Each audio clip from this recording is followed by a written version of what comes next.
이 시간에는 유다와 바벨론 심판을 통해 주시는 교훈이라는 제목을 가지고 하나님 말씀을 증거하도록 하겠습니다. 오늘 여러분들이 읽으신 본문의 말씀은 하박국이라고 하는 선지자가 쓴 예언서입니다. 하박국 선지자는 요시야 왕 말년에서부터 여호아스, 여호야김까지 활동했던 선지자로서 그때 당시에 많은 국제 정세 혼란 속에서 복음을 증거했던 하나님의 사람이었습니다. 근데 그때 상황이 어떠했냐면 성경에 몇 안 되는 선왕이라고 불려지는 요시야 왕이 애굽이 아수르의 그 출정을 도와가지고 바벨론과 전투하려고 하는 것을 알게 되어지게 되면서 늘 자신들을 괴롭히고 힘들게 했던 사악한 나라인 아수르가 다시 힘을 얻게 되는 것을 싫어하면서 이 요시야 왕이 믹마스의 전투에 나가서 이 아수르와 애굽이 함께 출정하는 곳에 나가서 이것을 막으려고 하다가 거기서 전사하게 되어집니다. 그 전사하게 되어지는 그 일들을 통하여서 어떤 일들이 있었냐면 애굽이라고 하는 나라가 이 유다를 치고 들어오게 되면서 그 애굽이라는 나라가 여호아하스라고 하는 왕이 새롭게 세워졌을 때에 내정 간섭이 들어와서 그 왕이 그 나라를 통치하지 못하게끔 붙잡아가서 죽이게 됩니다. 그러면서 자신에 의해서 세워지는 왕인 여호야김을 세우게 되어지는데 그 여호야김은 그때 신흥 강국이었던 바벨론이라고 하는 나라가 침공해 올 때에 애국 정책을 필 수밖에 없었던 여호야김 왕이었기 때문에 잡아가서 죽이게 되어지므로 이 말씀을 전파했던 시대적인 배경이 아주 암울하고 침울한 상황에 놓여져 있었다는 겁니다. 제가 좀 딱딱해 보이지만 배경을 잠깐 말씀드리는 것은 국제 정세가 혼란 속에 있었다는 거예요. 그 혼란 가운데 있다 보니까 이 남유다 땅에 자연적으로 일어난 게 뭐냐면 도덕적인 타락과 영적인 타락이 일어나게 되어졌다는 거예요. 그 도덕적인 타락과 영적인 타락으로 인하여서 남유다가 눈치를 봤던 애굽의 우상이 들어왔고 아수르의 우상이 들어왔고 바벨론의 우상이 들어오게 되어지는 아주 황당한 일들이 그 땅에 있게 되어졌다는 겁니다. 그 일을 통하여서 많은 주의 백성이라고 자신들이 자부하고 신앙을 가졌던 사람들이 우상에 빠지게 되는 그런 일들을 경험하게 되면서 하박국 선지자가 나타나서 이 모든 그 상황 가운데서 그 백성들을 향하여서 복음을 증거하고 또 하나님 앞에 질문을 이렇게 드린 게 뭐냐면 이렇게 악을 저지르고 있는 이 땅임에도 불구하고 하나님 왜 저들의 유다의 폭력, 유다의 죄악을 방치하십니까? 이런 질문을 드린다는 거예요. 정말 신앙생활을 할 수 없게 되어지는 그런 상황, 진짜 참 의인이 없어서 괴로워하는 그 상황 가운데서 하나님 이 땅이 어떻게 주의 땅입니까? 하면서 호소하는 이 하박국 선지자의 모습이 있었다고 하는 것입니다. 그래서 하나님 앞에 그것을 호소하였더니 하나님이 답변을 주세요. 어떤 답변을 주냐면 내가 유다를 심판할 것이다. 유다를 심판할 것인데 바벨론을 통하여서 심판할 것이다. 이런 내용을 이제 말씀하십니다. 그랬더니 이 하박국 선지자가 하나님 앞에 또 다시 묻습니다. 왜 하필이면 유다보다 악한 바벨론입니까? 왜 바벨론을 들어서 우리를 이렇게 심판하시냐? 그랬더니 하나님이 뭐라고 말씀하셨냐면 내가 바벨론도 멸망시킬 것이다. 결국에 하나님께서는 이 모든 일에 관해서 하나도 오차가 없이 이 모든 일을 진행한다는 것을 하박국이 알게 되어지면서 하박국은 할 말이 없어 하박국을 줄이면 합이라고 할 수 있잖아요. 할 말이 없게 되어집니다. 할 말을 없게 하시는 하나님, 우리의 인생의 주관자가 되어짐으로써 모든 걸 이끄시는 하나님, 그래서 그 하나님을 찬양할 수밖에 없는 자신인 것을 깨닫고 찬양함으로 이 모든 내용을 마칩니다. 저는 오늘 이 말씀을 통하여서 여러분들과 제가 나누고자 하는 내용이 있는데 하나님께서는 우리의 인생에 실수가 없으세요. 할 말이 없게 만드시는 하나님이라는 것을 알게 되는 그런 귀한 시간이 되셨으면 좋겠습니다. 그래서 오늘 본문에 있는 내용들을 보시면 오늘 본문 2장 1절에서부터 3절까지 내용은 하나님께서 왜 바벨론을 통하여서 치게 되는지에 대한 그런 내용들, 하나님께서 이 모든 부분에서 저 나라를, 악한 나라를 반드시 멸망시킬 것이다 라는 그 내용을 이렇게 선포하게 되는 그 내용이 오늘 본문의 내용이라는 거예요. 하나님께서는 바벨론에 대해서 심판할 것이다 라는 것을 이제 2장 4절에서부터 20절까지의 내용을 통해서 얘기하게 되어지는데, 지금 인간의 편에 서 있는 하박국은 하나님이 좀 부당한 것이 아닌가라는 생각을 했어요. 그래서 2장 1절에 보게 되어지면 내게 무엇이나 말씀하시는지 기다리고 바라보며 나의 질문에 대해서 어떻게 대답하시는지 보리라. 이런 장면이 나와요. 왜 하필이면 바벨론입니까? 라고 질문을 드렸다는 거예요. 그랬더니 하나님이 2절에 묵시를 기록하여 판에 명백히 새기되 달려가면서도 익을 수 있게 하라. 이 묵시는 정한 때가 있나니, 이제 마지막 그 3절에 후반절에 보면은 비록 더딜지라도 기다리라, 지체되지 않고 반드시 응하리라, 이렇게 얘기하세요. 그러면서 하나님이 바벨론도 멸망할 것이다 라는 내용을 4절에서부터 20절까지 내용을 통해서 이야기를 하셨다는 거예요.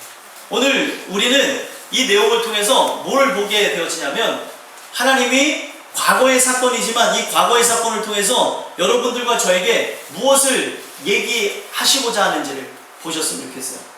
유다의 멸망, 그리고 바벨론의 멸망, 또 하나님께서 이 과정 속에서 하박국에게 왜 질문을 던질 수밖에 없게 하셨는가, 그것을 알게 되는 귀한 시간이 되셨으면 좋겠습니다.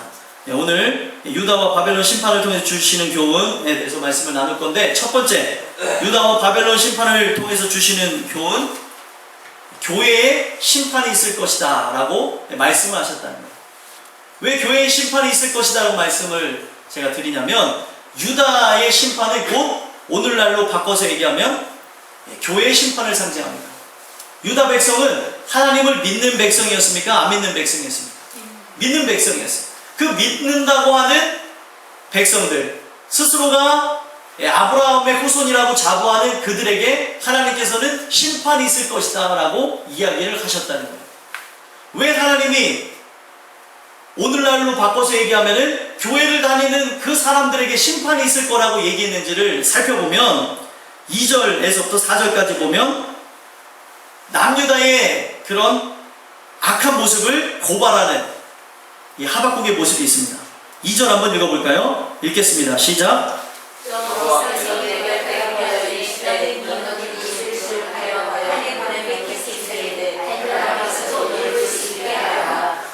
네, 1장 2절이요. 제가 잘못 말씀드린 것 같아요. 1장 2절 한번 보겠습니다. 1장 2절 읽겠습니다. 시작. 여호와여, 내가 부르짖어도 주께서 듣지 아니하시니 어느 때까지리까? 내가 강포로 말미암아 외쳐도 주께서 구원하지 아니하시나이다. 아멘. 지금 어느 때까지 안 들으시겠냐요. 유다가 이렇게 죄악을 범하고 있는데도 왜 내가 하나님을 향해 부르짖는 이 소리를 듣지 않으십니까?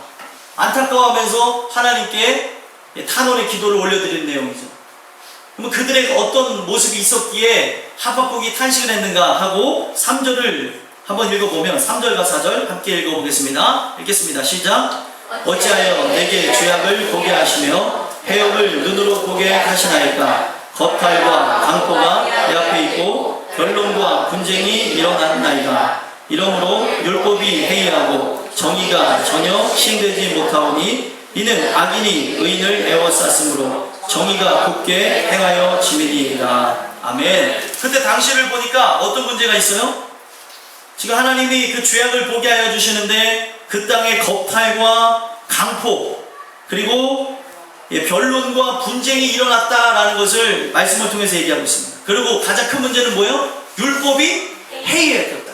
말씀에 기반해서 그들이 신앙생활하는 것이 아니라 자신의 생각과 자신의 주관을 따라서 신앙생활을 하는 모습이 있었다는 겁니다. 그러다 보니까 중구난방으로 이렇게 할 때도 있고 저렇게 할 때도 있고, 코에 걸면 코걸이, 귀에 걸면 귀걸이, 또 이렇게 할 때는 좋을 때는 이렇게, 나쁠 때는 이렇게 하는 자신들의 그런 생각에 의해서 만들어진 하나님을 섬기며 나가는 모습들이 있었다는 것입니다.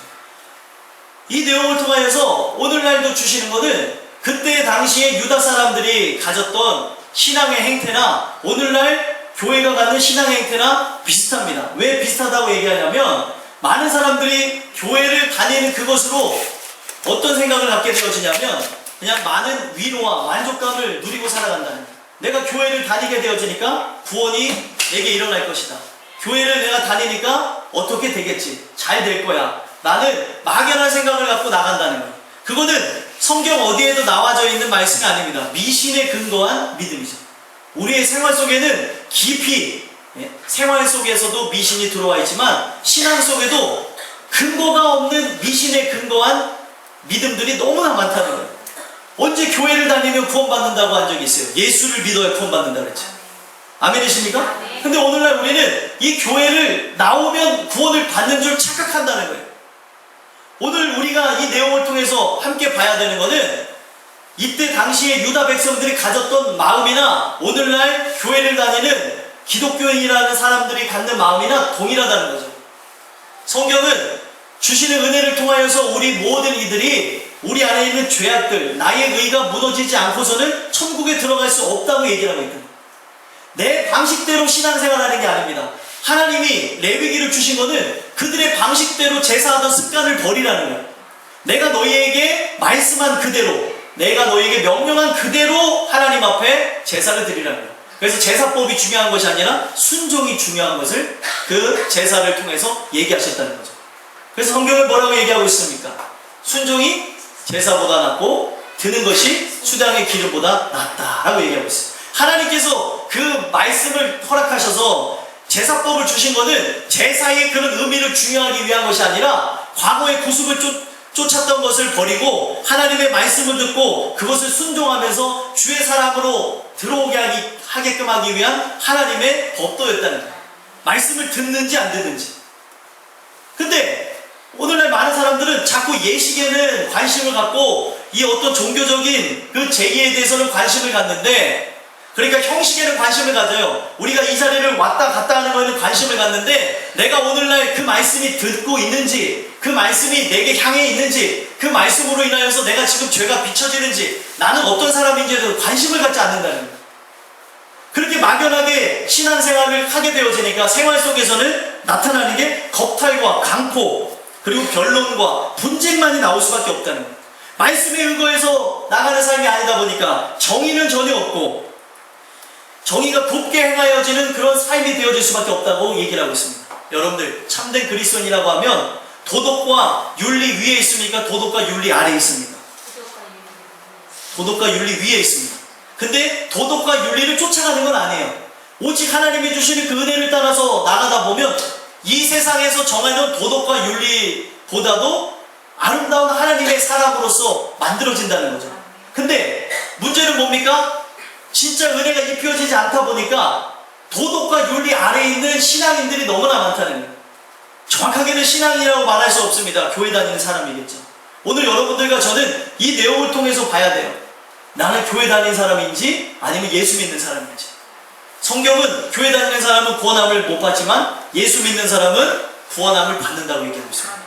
예수를 믿는다는 건 어떤 의미인가 하고 성경을 통해서 보면 예수를 믿는다는 건 다른 의미가 아니고 내가 죄인됨을 깨달아져서 이 죄를 씻을 수가 없어서 그 죄를 씻고자 찾는 것이 바로 예수님이고, 그 예수님을 찾다가 주시는 은혜로 새로 태어나는 그 과정을 예수를 믿게 되어졌다라고 합니다.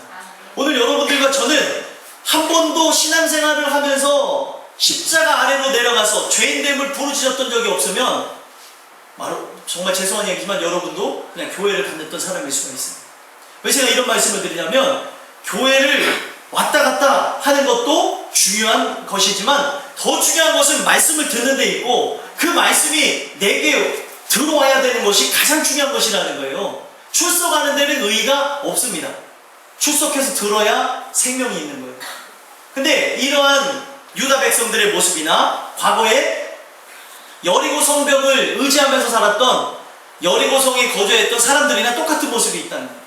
이 얘기가 뭐냐면 여리고 성에 거주했던 그 이방 민족들 자체는 하나님의 존재에 대해서 알았나요? 몰랐나요? 성경에 보니까 그들은 하나님에 대해서 알았습니다. 하나님이 얼마나 크고 위대하신 분인지를 알아가지고 그 하나님에 대한 이야기를 들었을 때 성경에 뭐라고 나와 있냐면 간담이 서늘해졌다, 녹아져 내렸다라고 얘기하고 있어요. 그런 내용을 통해서 알 수 있는 것은 그들이 하나님에 대한 존재를 실제로 믿었다는 거예요, 안 믿었다는 거예요? 믿었다는 거죠.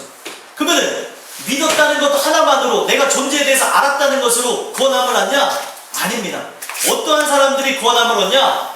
내가 이 죄 때문에 결국에 지옥 갈 백성이라는 걸 알고 이 죄를 씻고자 십자가에 내려간 그 사람만이 구원함을 얻는다. 그들이 왜 구원함을 못 받았습니까? 여리고성에 살았던 사람들이 여리고 성벽에 의지하여서 막연한 미신에 근거한 믿음을 갖고 있었다는 거예요. 어떻게 되겠지? 잘 되겠지? 설마 어떤 일이 일어나겠어요? 하나님에 대해서 두려운 마음도 있었어요. 하지만 거기까지였습니다. 이 세상에도 하나님을 향해 두려워하는 사람들이 많이 있고, 특히 제가 이 교회 심판에 대해서 말씀을 드리면서 여러분들한테 권면해 드리는데, 두려움이 없는 사람도 있지만 대부분 교회 다니는 사람은 하나님에 대해서 두려워하는 마음이 있다는 사실이에요. 그 마음, 두려워하는 마음만으로도 천국에 못 간다는 거예요. 그렇습니까? 안 그렇습니까? 그 다음에가 없게 되어지면 거기서 끝나는 거예요. 왜 제가 이런 말씀을 드리냐면, 여리고 성벽을 의지했던 사람들이 하나님을 향하여서 간담이 녹아내리고 두려운 마음이 있었지만 거기까지였다는 거예요. 그 성벽을 의지해서 이 성벽이 무너지랴 어떻게 되어지겠지라는 그런 생각에 의거해서 아주 하나님 앞에 죄악으로 나아가는 것을 일삼으며 뇌물을 드리고 뇌물의 신을 섬겼던 여리고 백성들의 모습이었다. 자, 오늘날 교회의 벽을 의지하며 살아가는 사람들과 똑같죠. 하나님 앞에 정말 죄악을 회개하는 것이 아니라 하나님 앞에 뇌물을 드리고, 헌물이 아니라 뇌물을 드리고, 헌금을 많이 드리면 하나님이 날 도와주시겠지, 내가 봉사를 하면 도와주시겠지, 내가 세상에서 구제를 하면 나를 도와주시겠지. 이거는 세상 어디에도 이러한 법이 없습니다. 세상 법도에서는 있을 수 있죠. 세상의 법에서는 있을 수 있겠지만 하나님의 법도 안에서는 그런 일들 자체가 없다는 거예요. 무조건 내가 부르러 온 목적은 죄인을 부르러 왔기 때문에 너희가 죄인인 것을 알 자들은 오라 라고 얘기했어요. 이사야서에 보면 오라, 너희 목마른 자들아 내게 오라. 너희는 와서 돈 없이 값 없이 와서 사되 이 포도주와 젖을 사라. 목마르고 갈급한 영혼 그리고 배고픈 영혼들 보고 오라고 했습니다. 근데 배고픔을 못 느껴요. 그러면은 주님 앞에 나올 수가 없어요.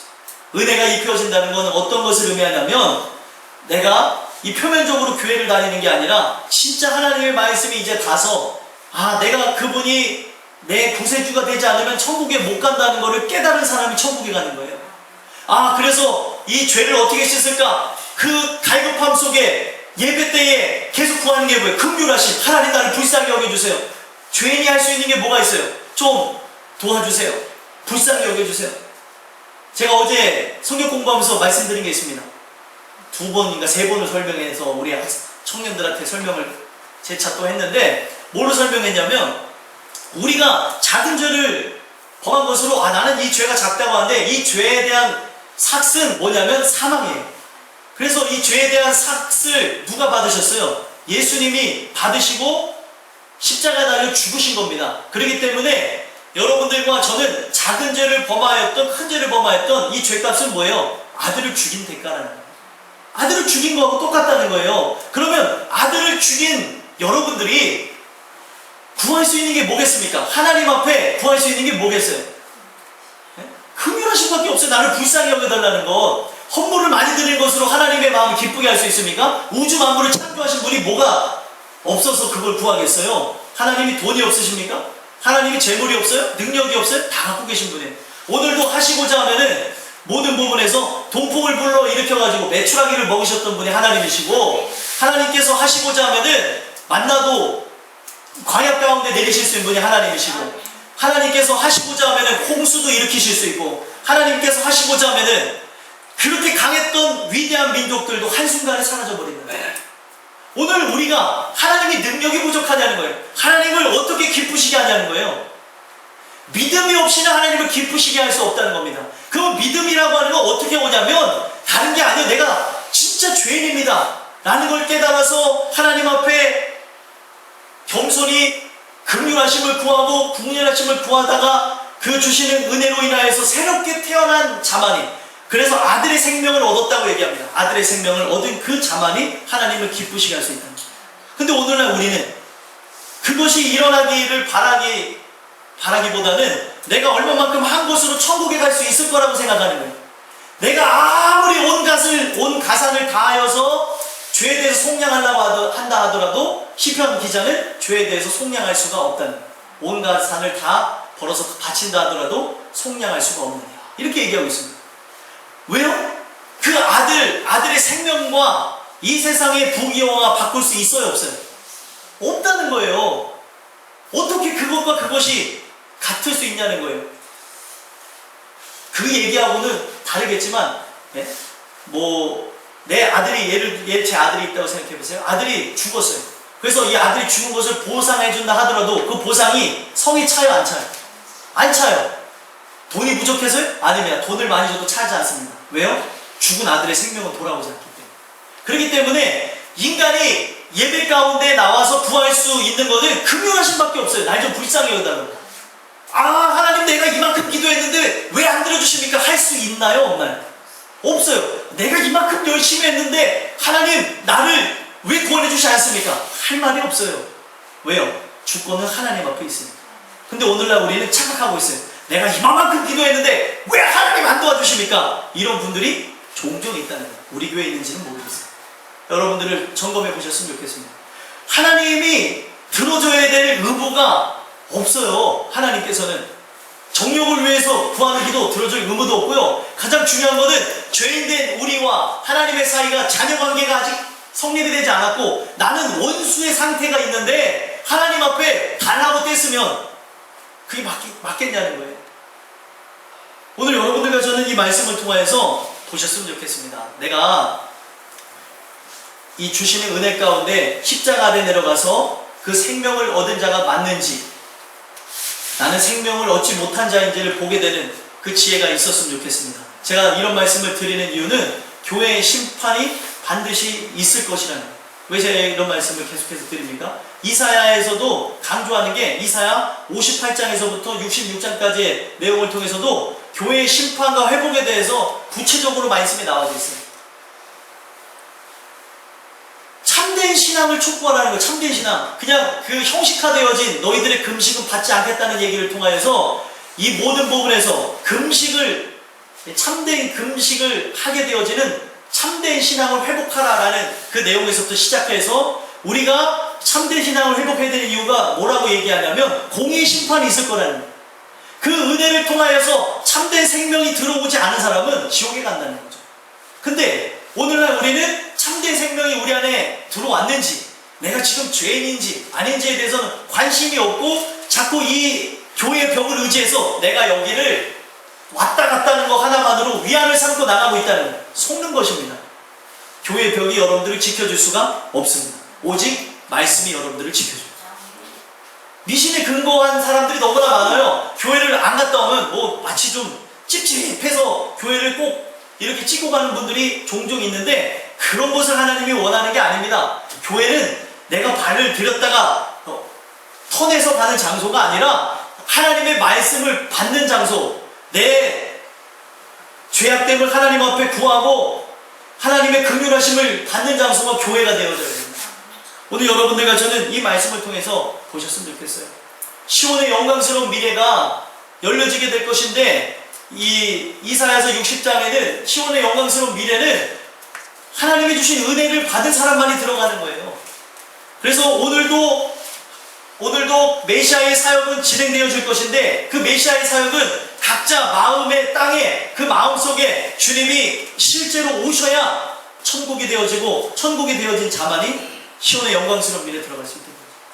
여러분들과 저는 그 은혜를 통하여서 나는 막연히 여리고 성을 의지하며 살았던 사람들처럼 여리고 성벽을 의지하며 살았던 사람이 아닌가, 교회 벽을 의지해서 살았던 삶이 아닌가를 보셨으면 좋겠고, 만약에 여러분들이 은혜로 나아가는 사람들이라면 더 큰 은혜를 사모하심으로 그 은혜로 충만케 되어진 여러분들과 제가 되길 간절히 소망합니다. 두 번째는 유다와 바벨론 심판을 통해서 주시는 교훈은 세상이 심판을 받을 것이라는 거예요. 바벨론의 심판은 세상의 심판을 의미합니다.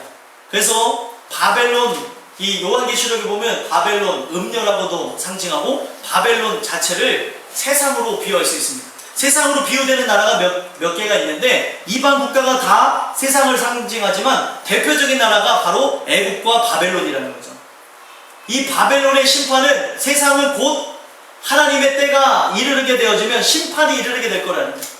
왜 하나님이 그들의 강포와 그들의 죄악을 내버려 두십니까? 하나님께서 내버려 두시는 이유에는 그들을 택하지 않아서 그냥 하나님의 관심에 없으니까 더러움에 내버려 두심으로 훗날에 심판을 받게 하는 데 이유가 있고요. 또 하나는 아직 정한 때가 이르지 않아서 그 중에서도 택함을 받은 사람이 있는데도 불구하고 아직 은혜를 받지 않았기 때문에 하나님의 긍휼하심이 입혀지지 않았기 때문에 이런 일들이 일어난다는 겁니다. 세상의 심판이 반드시 일어나지만 요한복음 3장 16절 그 이하로부터 말씀을 우리가 살펴보면은 우리 독생자 예수님이 이 땅에 오신 목적은 세상을 심판하려 함이고 세상을 구원하려 함이라 라고 얘기하고 있어요. 심판하라고 이 땅에 오신 것이 아니라는 거죠. 우리가 죄악으로 인하여서 죽을 백성이라는 것을 알게 하여 주심으로 내가 이 죄 때문에 영원한 지옥에 떨어질 백성이구나 라는 걸 알게 하셔서 그 주님을 찾으면 결국에 하나님의 때가 이를 때 만나게 될 것이다. 세상을 향하여서도 심판은 반드시 일어나게 될 것이지만 하나님은 그 이성이 없는 짐승과 같은 이방 민족들에게도 하나님의 말씀을 들을 수 있는 모든 길들을 열어놓으셨다는 거예요. 바벨론도 마찬가지였습니다. 이 바벨론의 왕위에 올랐었던 누구도 구원을 받았다고 제가 말씀드렸어요. 느부갓네살 왕도 구원함을 받았어요.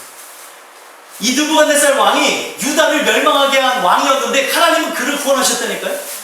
하나님의 경륜, 하나님이 하시는 일은 인간이 알 수가 없습니다. 어떻게 저렇게 일을 진행한 사람인데 저 사람은 어떻게 구원할까? 우리나라에서도 한 예가 있죠. 손양원 목사님의 두 아들을 죽인 그 사람, 하나님께서 어떻게 하셨어요? 손양원 목사님의 아들로 또 삼게 되어지는, 양자를 삼게 되어지는 일이 일어났잖아요.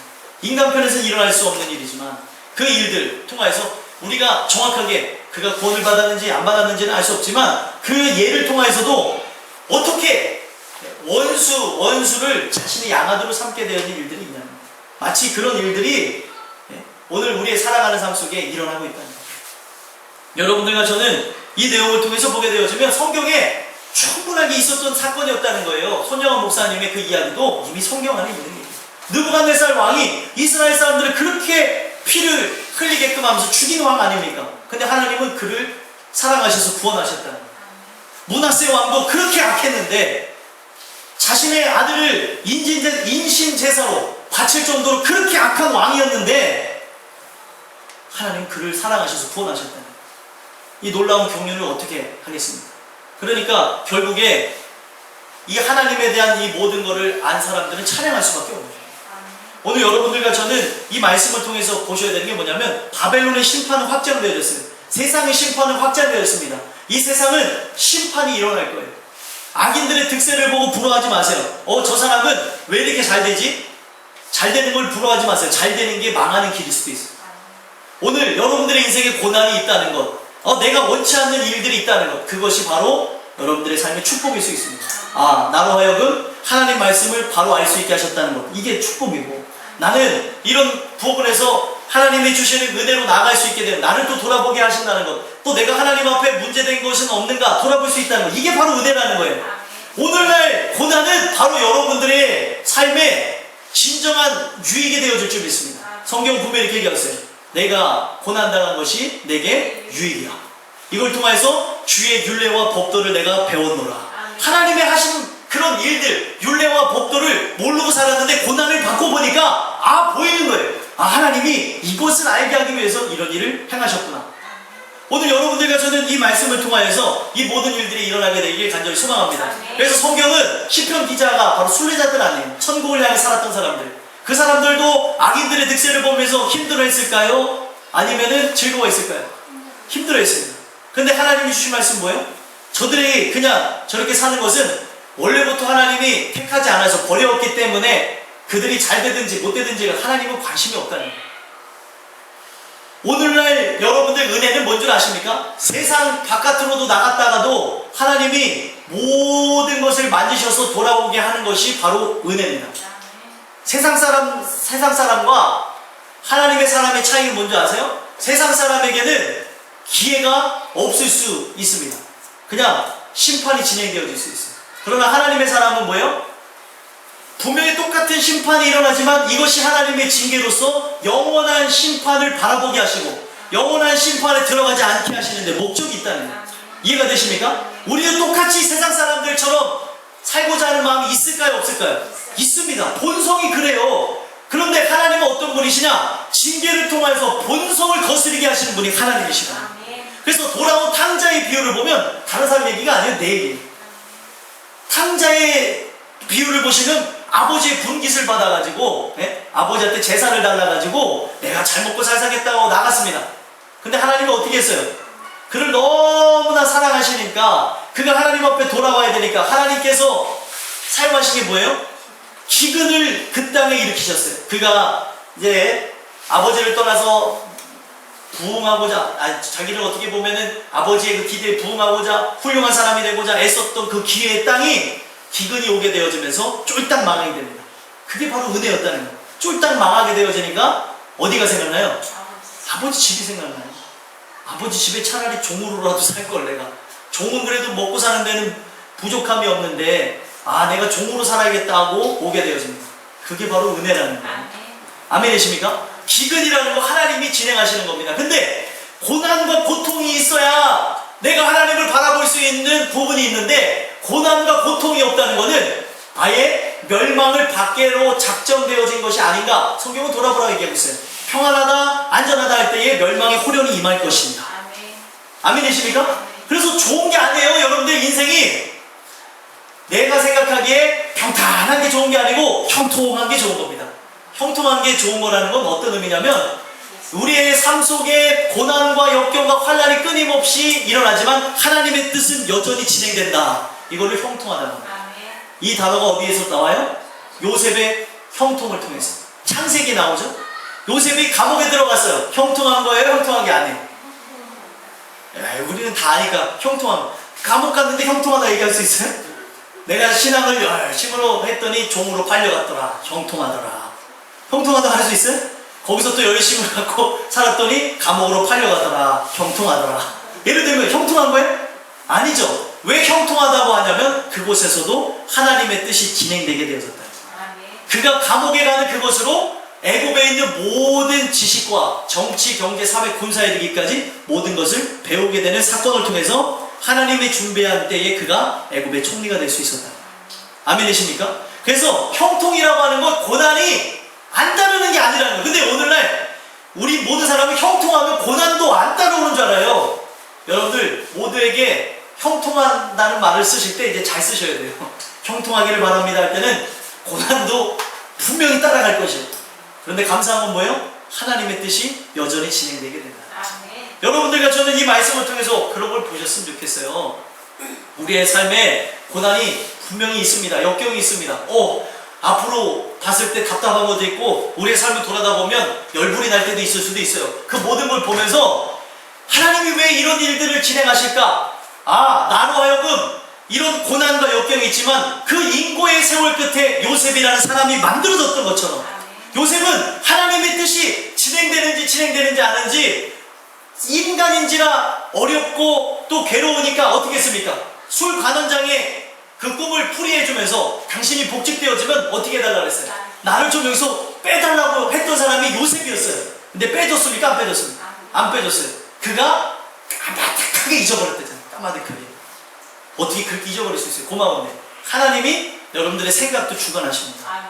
그랬다가 딱 필요한 시기에 생각나게 되어지니까 맞다, 요셉이 있었지. 2년 동안 어떻게 생각이 안 나요? 자기를 이렇게 구원해 준 사람인데 좋은 이렇게 평가를 좋은 꿈풀이를 해줘가지고 이 안에 위안을 얻을 수 있게 해준 사람인데 어떻게 잊어버립니까?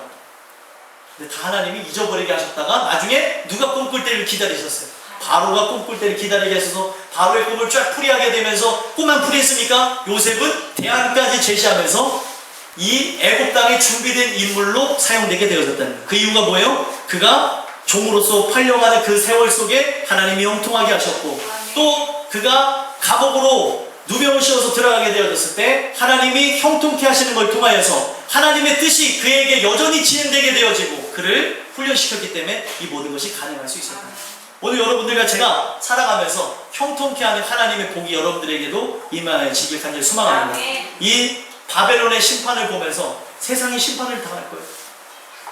여러분들, 아직까지 하나님의 이 교회 안으로 들어오지 않은 사람들, 교회 안의 사람들도 택정함을 받은 사람과 청함을 받은 사람이 있는데 세상에도 있을까요, 없을까요? 있습니다. 아직 교회 안으로 들어와야 될 수많은 사람들, 청함을 받아서 와야 될 사람들이 많습니다. 청함을 받아서 왔는데 거기서 택함을 받았는지는 그 누구도 알 수가 없어요. 여러분들이 왜 전도해야 되는 줄 아세요?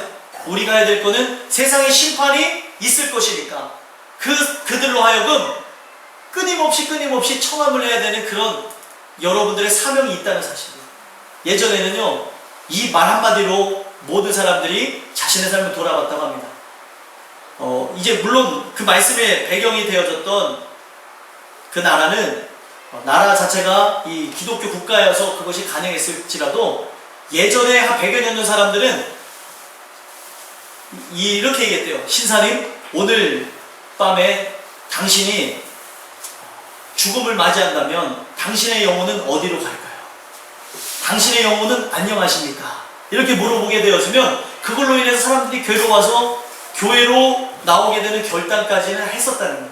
거기서도 청함을 받아서 구원함을 받은 사람은 우리는 알 수 없지만 그 말 한마디가 그때 당시에는 크게 작용했었던 시절이 있는데 오늘날 이 얘기를 하면 들어야 안 들어요. 듣지도 않는 아주 강팍한 세대가 되어졌습니다. 그래도 성경에 나와져 있는 그대로 오늘 권사님 기도하는 중에도 하셨죠. 때를 얻든지 못 얻든지 전파하는 거예요. 아멘이십니까? 이 세상에 죽어가는 그런 사람들, 세상의 심판이 확정되어서 진노 아래 있는 사람들 가운데도 하나님은 진노 중에도 하나님께서는 이 일들을 진행하고 계십니다. 구원할 사람들이 구원함을 받을 거라. 그러나 내가 전파하지 않으면 내 주변에 어떤 사람들이 구원함을 받을 줄 모르니까 이 모든 것들이 해이해져서 나갈 때가 있는데, 여러분들과 저는 이 바벨론의 심판, 악인들이 심판받는 날도 있겠지만 그 중에 구원받을 영혼들이 분명히 있을 것입니다. 여러분들이 전하심으로 그 영혼들이 주님 앞에 들어오게 되어지는 역사가 있게 되기를 소망합니다. 그리고 마지막 세 번째로는요, 유다와 바벨론 심판을 통해서 어떤 교훈을 주시냐면 할 말이 없게 하시는 하나님이십니다. 할 말이 없게 하시는 하나님. 누구에게 할 말을 없게 하셨어요? 하박국에게. 이 얘기는 정말 은혜가 되어지는 게 유다를 향하여서도 은혜의 말씀이 선포되어지고 바벨론에 대해서도 은혜의 말씀이 선포가 되어졌지만 이 유다와 바벨론 심판을 통한 그 은혜의 말씀이 선포되어지면서 결국에는 누구도 자신의 의를 내려놓을 수 있었습니까? 하박국도 자신의 의를 내려놓게 되어졌다. 하나님이 진행하는 일에 대해서 오차가 있습니까? 없습니까? 오차가 전혀 없다는 사실이에요. 여러분들과 저는 이 말씀을 보시면서 기억해야 되는 것은 다른 사람들의 그 영혼에 대해서 우리가 근심하고 걱정하는 건 좋지만 그 이전에 내 영혼은 안녕한지를 보셔야 된다는 거예요. 내 영혼이 안녕할까?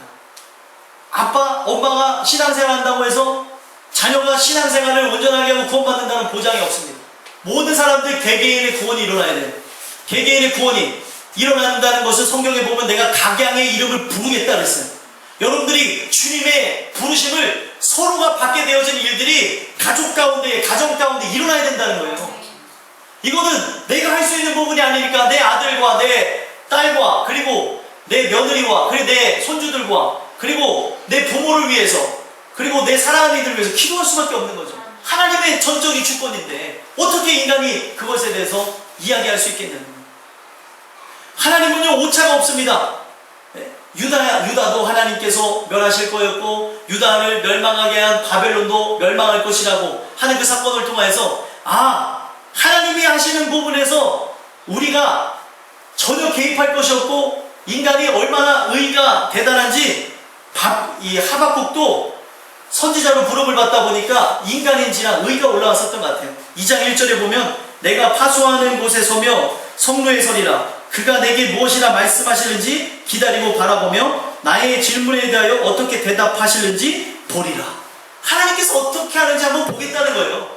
말이 되는 겁니까? 안 되는 겁니까? 말이 안 되죠. 하박국이라고 하는 아주 은혜에 사로잡힌 선지자도 의가 올라오는 모습이 있어요. 여러분들, 우리의 의가 제거되지 않으면 천국에 못 들어갑니다. 왜요? 하나님이 불의해 보이는 거예요. 하나님의 심판을 놓고 기도를 했어요.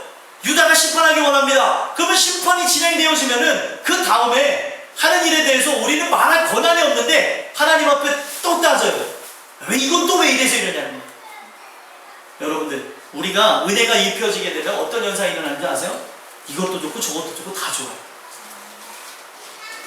여러분들, 오늘날 우리의 살아가는 그 삶 속에 내 주권이 강조가 되는 게 아니라 주권이 없어진다고. 교회가요 아주 느려 터지게 되어집니다. 죄송한 얘기지만, 느려 터진다는 얘기가 뭐예요? 사투리죠, 사투리. 이 충청도 분들한테 자주 썼던 말인데, 아우 저분 왜 이렇게 느리다 못해. 야, 이게 이제 비속어지만 터진다는 말까지 썼던 이유가 뭐예요? 왜 이렇게 느리냐는 거죠. 근데 교회가 바로 이런 형태로 바뀌어지게 됩니다. 막 이것도 하자 저것도 하자 막 으쌰으쌰는 빨라지는 게 아니라 기도해보고 또 모든 부분에서 함께 보듬어보고 의견을 맞춰보고 함께 기도하면서 나가는 부분에서 이 모든 부분에서 어떤 일이 일어나게 되면은 자기 주장이 없어지니까 교회가 천천히 가게 되어져요. 오직 하나님이 하실 때까지 기다리다 보니. 저는 여러분들과 제가 정말 신앙생활을 하면서 나가는 이 땅끝교회가 진짜로 하나님 주시는 은혜로 세워지는 교회가 됐습니다.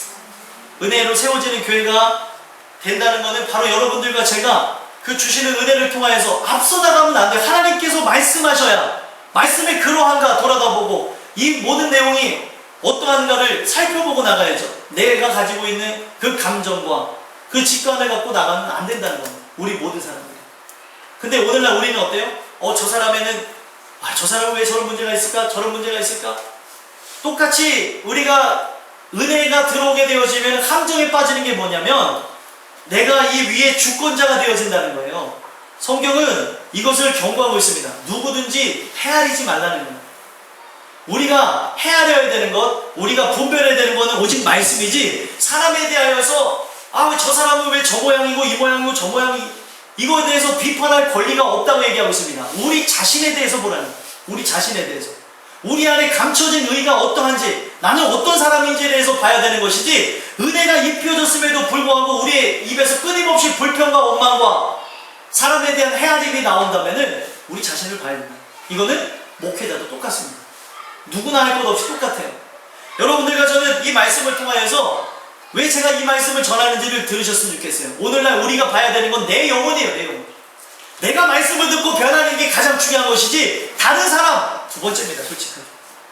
내가 변화돼야 가정이 변화돼요.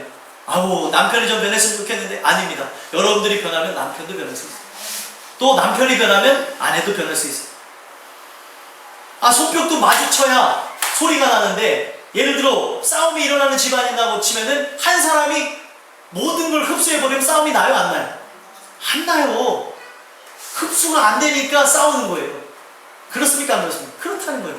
그것뿐만 아니라 모든 부분에서 내 생각이 앞서게 되어지니까 이런 일들이 생겨나게 된다는 거예요. 여러분들의 생각은 부패한 본성에서 나오니까 여러분들의 생각은 말씀 그대로 중요하지 않다는 것을 기억하시고 오직 말씀을 들으심으로 여러분들의 생각을 버리게 되는 은혜가 있었으면 좋겠습니다. 내 생각을 버려야 돼요. 내가 어떻게 버릴 수 있나요? 못 버립니다. 우리는 못 버리니까 말씀하심으로 잘라져 나가야 되고 말씀하심으로 다른 생각을 불어넣어 주셔야 돼요. 의의 생각과 하나님에 대한 그 모든 일들이 우리 안에 들어와야 되는 것이죠.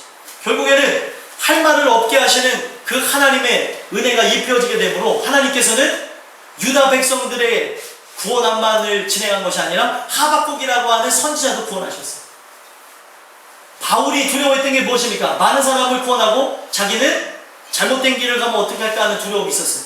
그게 구원이 취소되는 그런 개념이 아니라 끊임없이 우리가 하나님을 경외하는 자의 마음을 보여내 준 거예요. 어떻게 우리가 구원받은 것에 대해서 말씀을 통해서 또 돌아다보고 기뻐하는 건 있지만 여러분들의 삶에 대해서 영원히 확신할 수 있냐는 거예요.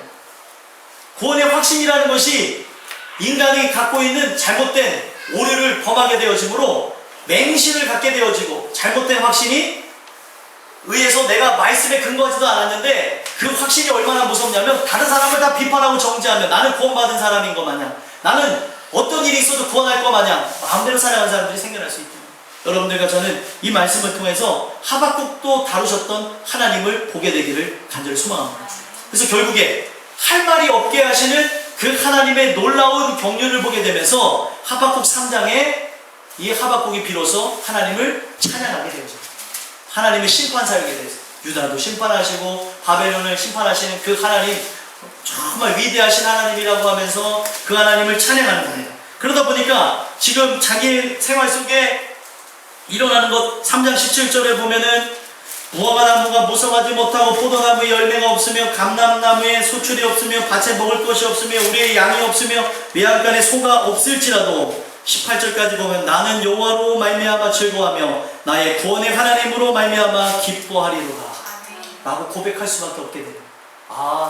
하나님이 이 사역을 통하여서 유다의 구원할 사람을 구원하고 바벨론의 구원할 사람을 구원하고, 하나님께서는 모든 부분에서 실수가 없으신 분이기 때문에 오차가 없이 진행하시고, 또 이 모든 내용을 통해서 누구를 또 구원하신 것도 알았어요? 자신을 구원한 것도 알게 되니까 나의 구원의 하나님으로 인하여서 자기가 기뻐하리로다 이렇게 고백할 수 있어요.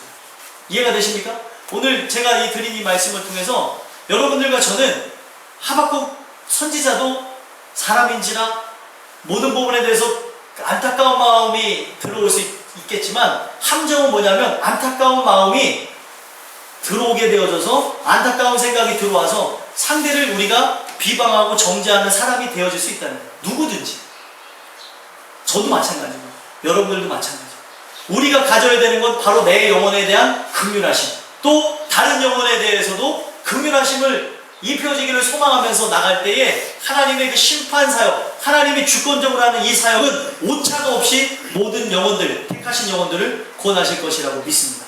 이 내용이 다른 얘기로 들리지 않으셨으면 좋겠고요. 바로 나에 관련된 이야기, 관심을 가지셨으면 좋겠어요. 우리 청년들도 또 오래간만에 나온 친구들도 있는데 말씀을 통해서 봐야 되는 것, 내가 오늘 이 교회 안에 심판이 있다고 하는데, 여러분들 하나님의 심판을 피할 수가 없다는 건 교회 안에도 심판이 있다는 건, 세상에도 심판이 있고, 이 하나님의 심판은 어디 끝까지 내가 도망간다 하더라도 숨을 수 없다라고 성경에 얘기하고 있습니다.